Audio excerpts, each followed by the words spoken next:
ଏବେ ଆସନ୍ତୁ ଆମେ ମସଲା को रेडी करदबा। मसला पे मु एठी सोरिष जीरा पियाज फाळे एवं सुखिला लंका देकी मु एठी भलसे गोटे स्मूथ पेस्ट बनै दोची।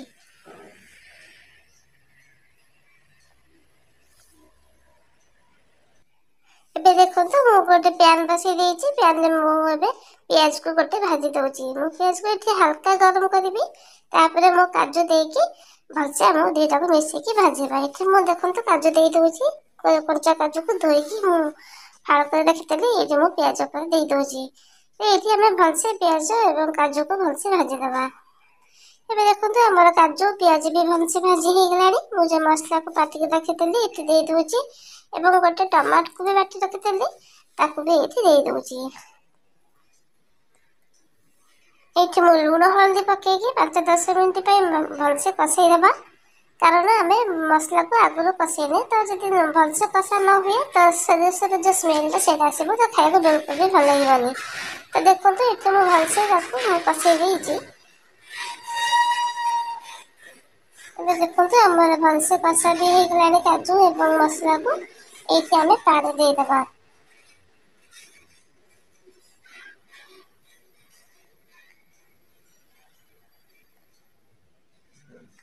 पानी देई हमें 10 मिनिट पे लेट देकी कवर कर दबा। नाले काजूटा टिके सिझिबा पे टाइम लागे। तो एठी मु 10 मिनिट पे लेट देकी छाड़ दोची। एबे देखंतु 10 मिनिट हमर हे गला मु काढी के देखुची। ए देखंतु एबे तरकारी रेडी हे गलानी। तापरे मु धनिया पत्ता टिके दे दोकी 2 मिनिट पे हमें छाड़ दबा।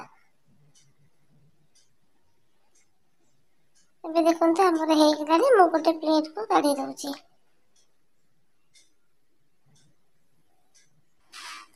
एबे देखंतु मु गोटे प्लेट को काढी दोची।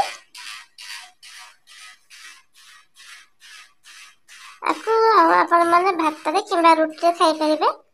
सबुतरे भी आइटम ता भल लागिबो। तो एबे देखंतु मु ता ऊपर किछि धनिया पत्ता देकी गार्निशिंग कर दोची। एबे हमरा काजू कच्चा काजू तरकारी पूरा रेडी। आपण माने डेरी के करछंती निजे घर करंतु अन्य माने